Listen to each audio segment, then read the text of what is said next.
Muy buenas tardes. Estamos nuevamente saliendo al aire con el programa Saúl Enríquez, buscando la verdad de la Iglesia de Cristo, la iglesia que fue fundada en el año 33. Apenas faltan ya 11 años para que la iglesia que nuestro Señor Jesucristo estableció aquí en la tierra cumpla 2000 años. Bien, estábamos llevando a cabo una serie de estudios que lo habíamos titulado hay vida después de la muerte.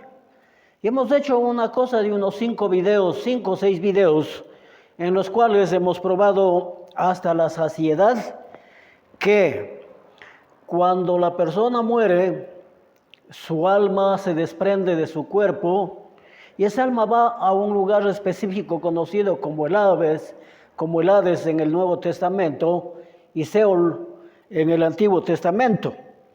En el Hades, en la misma que hay dos grandes divisiones, ¿no?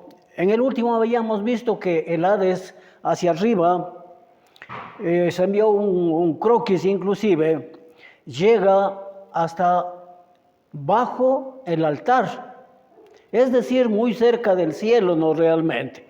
Y hacia abajo dice que está aún dentro de la tierra. Habíamos dicho que vamos para que completar esta serie de estudios que son un poco difíciles realmente, ¿no? Aparte de eso, son muy controversiales porque el mundo religioso pues lo ha interpretado de acuerdo a sus intereses. Hoy vamos a ver la segunda venida de nuestro Señor Jesucristo. Desde cuando nuestro Señor Jesucristo fue alzado al cielo, veamos en Hechos, el libro de Hechos, el capítulo 1, los versículos 9 al 11. Dice: y habiendo dicho estas cosas, viéndolo ellos, viéndole los apóstoles, fue alzado y le recibió una nube que le ocultó de sus ojos. Y estando ellos los ojos puestos en el cielo, entre tanto que él se iba, he aquí se pusieron junto a ellos 2 varones con vestiduras blancas. Posiblemente sean ángeles, no nos indica la palabra eso. Los cuales también les dijeron: varones galileos, ¿por qué estáis mirando al cielo? Este mismo Jesús que ha sido tomado de vosotros al cielo, así vendrá como le habéis visto ir al cielo. Esa es la promesa que estos 2 varones hacen, que en la misma manera como fue tomado de aquí hacia el cielo, Él vendrá por segunda ocasión acá, no exactamente a la tierra, no exactamente a la tierra, pero dice que en la misma forma que le habéis ido ir al cielo, así vendrá como le habéis visto. Es decir, eso nos indica que prácticamente pues todos le veremos. Y desde ese momento, aún los cristianos del primer siglo han especulado que el Señor pronto venga. En los cristianos se justificaba porque realmente esa era la promesa pues de que volvería, ¿no? Por ejemplo, nosotros podemos ver en el tiempo que se escribe la carta de Pablo a los tesalonicenses, ellos ya esperaban. Y el apóstol Pablo tuvo que decirles que no esperen para ese tiempo, ¿no? Bueno, dice, otros han especulado y han sido tan audaces que hasta se han atrevido a poner fechas de su segunda venida. Al hacerlo así, desmienten las Escrituras y trastornan la mente y la fe de muchos creyentes. Entonces, nosotros estamos viendo conozcamos, dice, conozcamos algunas fechas, por quienes fueron puestas inclusive, ¿no? Vamos a hacer las dos cosas. Conozcamos algunas fechas y por quién fueron mencionadas. En la iglesia primitiva, por ejemplo, les decía, la carta a los tesalonicenses más o menos se escribió por el año 54, por ese tiempo. Para ese tiempo ya esperaban, veamos segunda de Tesalonicenses, el capítulo 2, los versículos 1 al 12. Aunque aquí tiene el título Manifestación del hombre de pecado. Dice, pero con respecto a la venida de nuestro Señor Jesucristo y nuestra reunión con Él, os rogamos hermanos, que no os dejéis mover fácilmente de vuestro modo de pensar, ni os conturbéis, ni por espíritu, ni por palabra, ni por carta, como si fuéramos nuestra, en el sentido de que el día del Señor está cerca.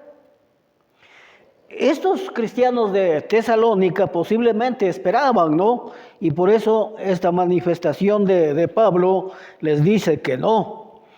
Y lo que es más, les dice, nadie os engañe en ninguna manera, porque no vendrá sin que antes venga la apostasía y se manifieste el hombre de pecado, el hijo de perdición. Aquí nosotros tenemos un dato importante, ¿no? Que es que el Señor no vendría mientras no se manifieste la apostasía. ¿Y qué es la apostasía? No hablo del sentido o del sector religioso, no. Hablo de la iglesia de Cristo. Y la apostasía era dar pie atrás, o volver al mundo a algunos cristianos que quizá con toda seguridad lo hicieron. Eso es apostatar de la fe.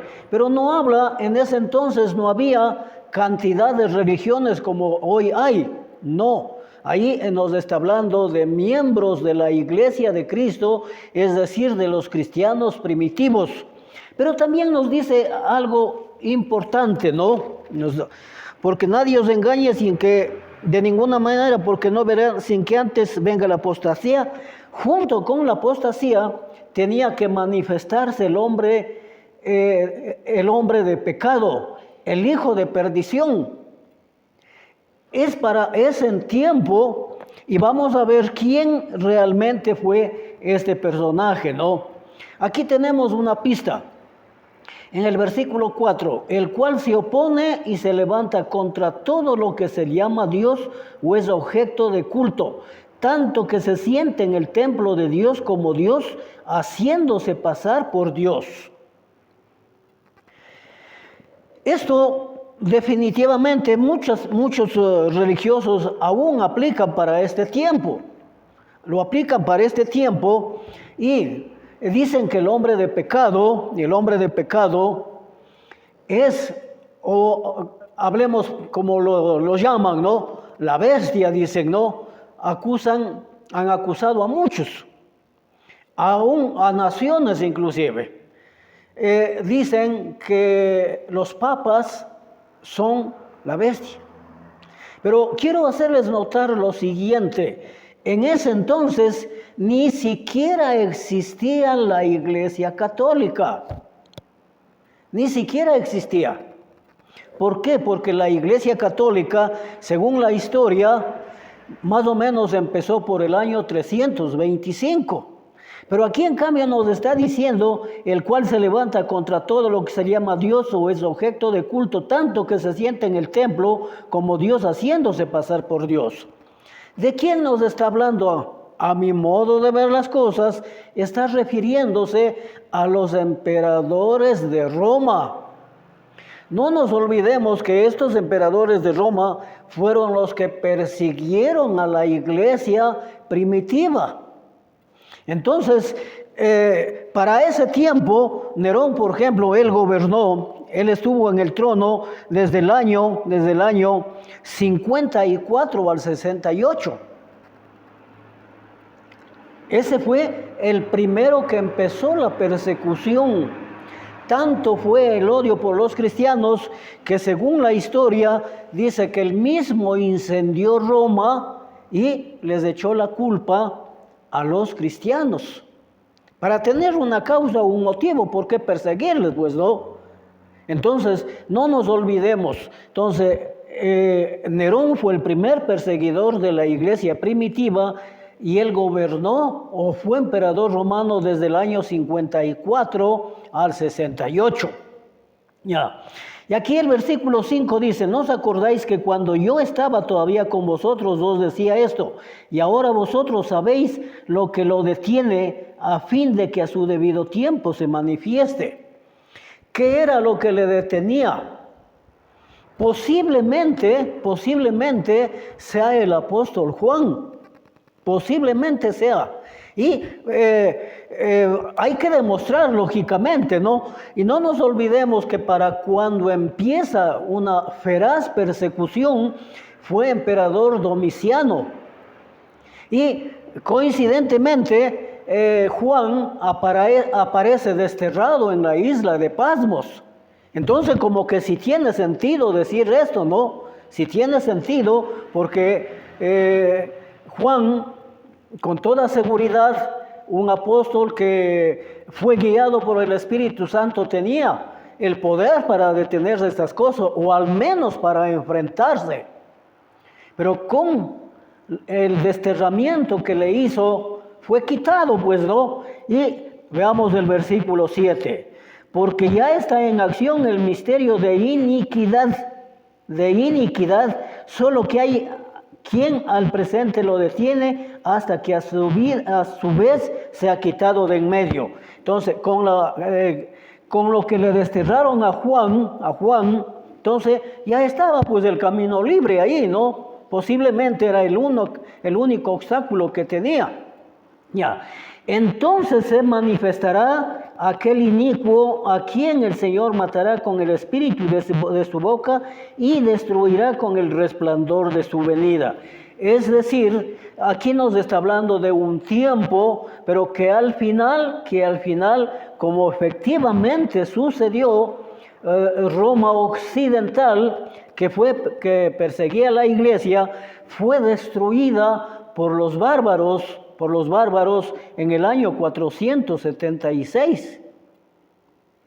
Ya, sigamos el 9. Inicuo, cuyo advenimiento es por obra de Satanás.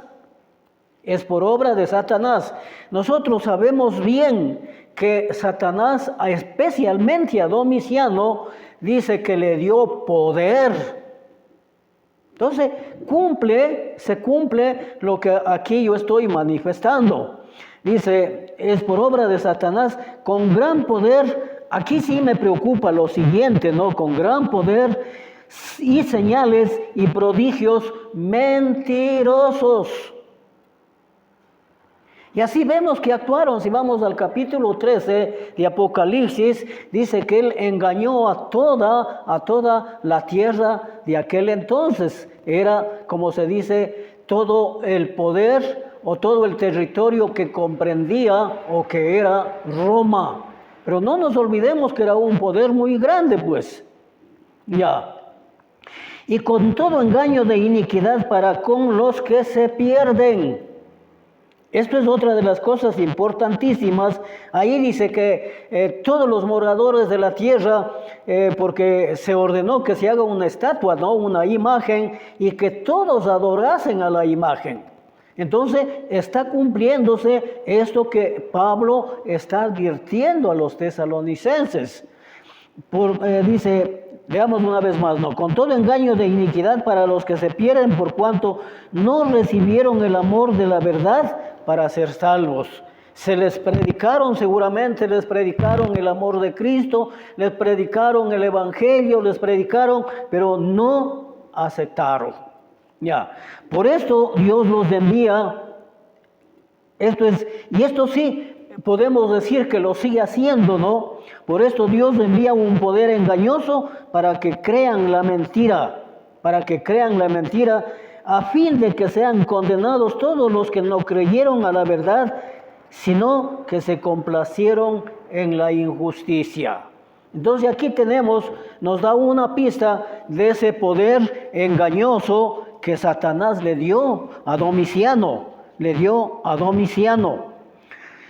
Entonces aquí nosotros estamos viendo, por ejemplo, en el tiempo de Daniel, allí en cambio hablaba a sí mismo de otro personaje muy importante, ¿no? Muy importante, y sucedió exactamente como nos está diciendo aquí.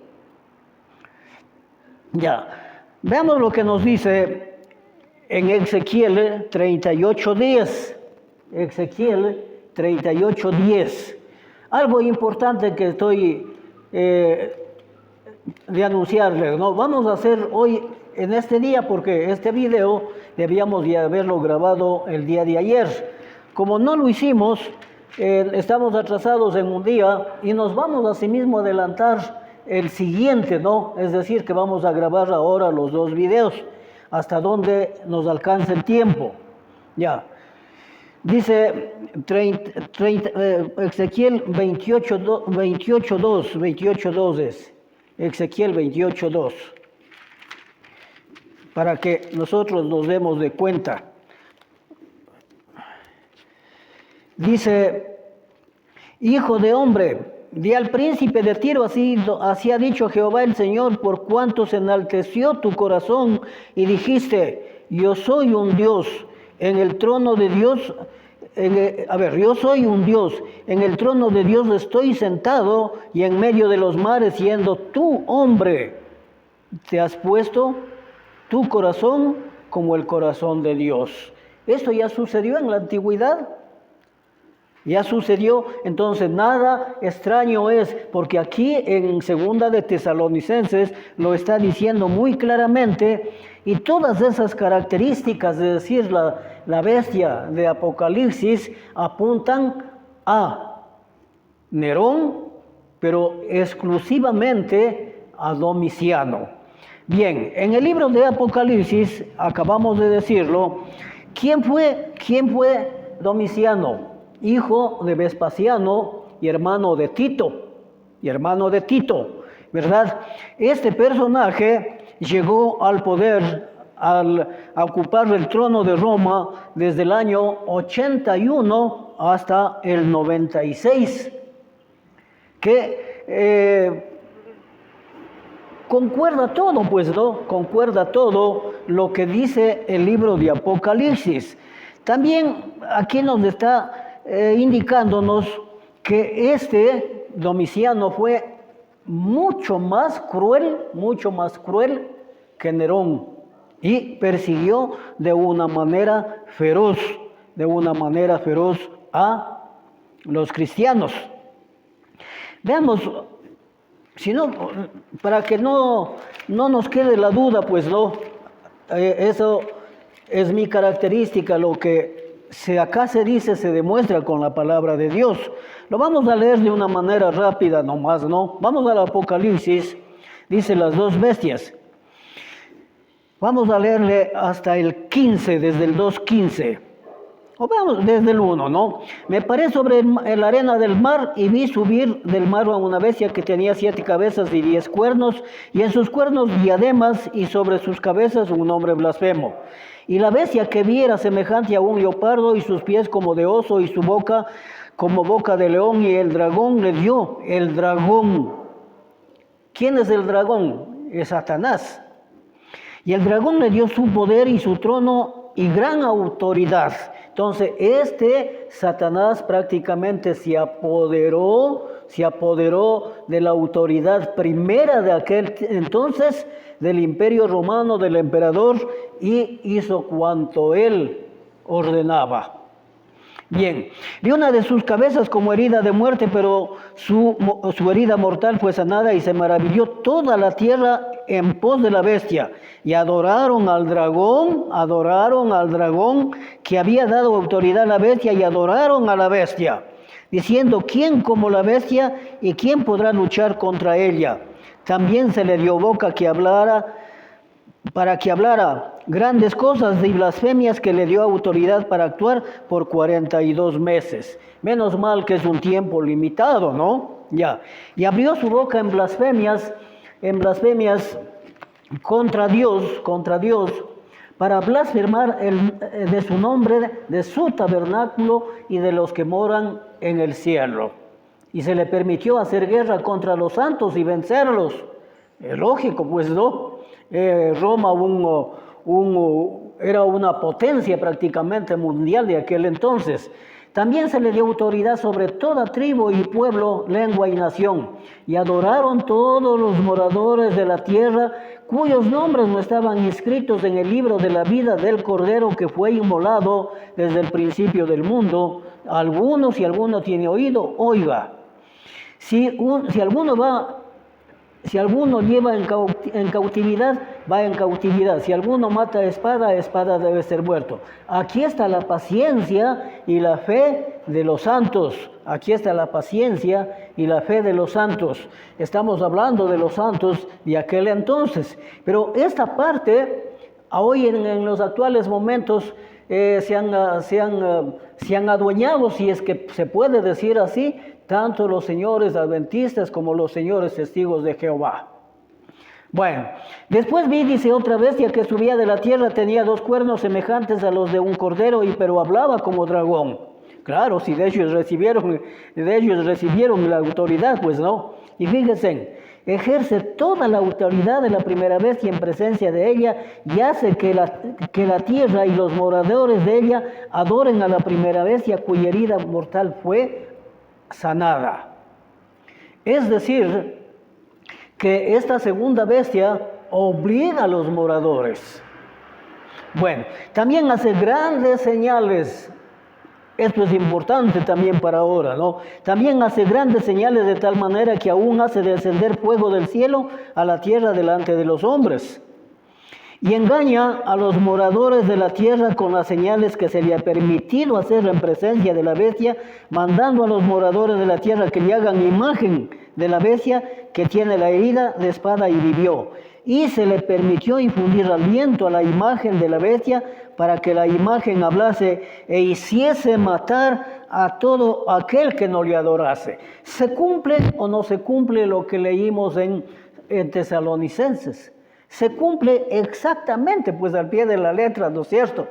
Todo lo que es la palabra de Dios, no encontramos nunca una contradicción. Malas interpretaciones, eso sí las hay. Pero aquí estamos demostrando que al menos en esto no existe. Y hacía que a todos, pequeños y grandes, ricos y pobres, libres de esclavos, se les pusiese una marca de la mano derecha o en la frente, y que ninguno pudiese comprar ni vender, sino el que tuviese la marca del nombre de la bestia o el número o su nombre. Aquí hay sabiduría. El que tiene entendimiento cuente el número de la bestia, pues el número del hombre es número de hombre y su número es del 666. Pero tenemos que conocer, no vamos a hablar de todo esto, ¿no? Pero para esto dice, aquí hay sabiduría. El que tiene entendimiento cuente el número de la bestia, pues es número de hombre.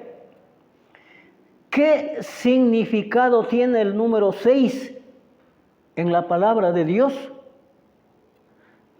Muchos sabrán, es un número incompleto, y porque no es completo, por ejemplo, el 7º es el número de Dios, ¿no es cierto? Es el número, hay 7 trompetas, un sinnúmero de números 7. ¿Por qué? Porque ese número es perfecto. En cambio, le falta 1 para ser perfecto y por lo tanto es pecaminoso, es mundano. Pero si nos damos de cuenta, aquí no dice 6, dice 666.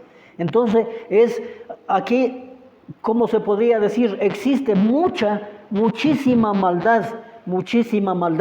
Entonces, ahí en ese ambiente se desarrollaron los primeros cristianos. Debió ser muy difícil porque dice que si no tenían el nombre de la bestia o su número, no podían ni comprar ni vender. Pero hay otra cosa importantísima que hay que analizarle, ¿no? Por allá por el libro de los Efesios dice, hasta que todos lleguemos al conocimiento pleno y conformar el cuerpo de nuestro Señor Jesucristo. Y estos cristianos lo lograron, porque prefirieron morir antes que negar su fe. Bien, en todo caso nosotros estamos viendo, esto se cumplió también al pie de la letra, pero los términos, el mundo religioso actual desconoce los términos. Cuando en Apocalipsis nos dice un poco de tiempo, piensan que ellos cuentan como si yo dijera, aquí en mi hogar les digo, salgo y regreso en poco tiempo. No, poco tiempo, especialmente en el libro de Apocalipsis, cuando les dice a estos cristianos que estaban siendo perseguidos, les habló de un poco de tiempo. ¿Cuántos años han sido? 476 años. Esto es lo que ignora el mundo religioso, ¿no? Ya, entonces, avancemos un poquito. El problema es el siguiente. Ya. En todo caso, aquí encontramos, en el libro de Apocalipsis, encontramos otro dato, 1000 años. También, a veces, a mí me siento mal, ¿no? Otras veces da ganas hasta de reírse. ¿Por qué? Porque dice que el milenio, dice, ¿no? O veamos lo que nos dice Segunda de Pedro 3:10. Segunda de Pedro, para no especular, ¿no? Veamos lo que nos dice. Segunda de Pedro 3:10. Pero el día del Señor vendrá como ladrón en la noche, en el cual los cielos pasarán con gran estruendo. Perdón, es del número 8 entonces. 3:8. Oh amados, no ignoréis esto, que para el Señor un día es como 1000 años y 1000 años como un día. Esto el mundo religioso no quiere entender. Esto es un dato solamente para Dios, no para el hombre. Y por eso son las grandes equivocaciones. Bueno, todo ese poco de tiempo, hasta que dice, acá decía, hasta que el hombre de pecado sea quitado, ¿no es cierto? Y efectivamente ocurrió. ¿Cuándo ocurrió? Posiblemente si todos los religiosos que creen que van a venir a instaurar Jesucristo un periodo de 1000 años terrenales, hasta podrán reírse oyéndome. ¿Por qué? Porque esa guerra, Armagedón, que es una guerra de carácter espiritual entre el bien y el mal, triunfó nuestro Señor Jesucristo cuando Roma definitivamente desapareció. Como decía acá, el hombre de pecado fue quitado. ¿Cuántos años han pasado? Y aquí quiero pedir disculpas, ¿no? Yo venía sosteniendo que han pasado 1547 años, me he equivocado en un añito porque lo hice ese día así nomás, pero hoy lo comprobé haciéndole la operación y son 1546 años. 2020 menos 476 años nos sale 1546 años. Bueno, aquí terminamos el primer video, ¿no? Vamos a cerrarlo, pero les dije que vamos a grabarle al mismo tiempo, hoy mismo lo vamos a hacer, ¿no? Después de una breve pausa. Muchas gracias.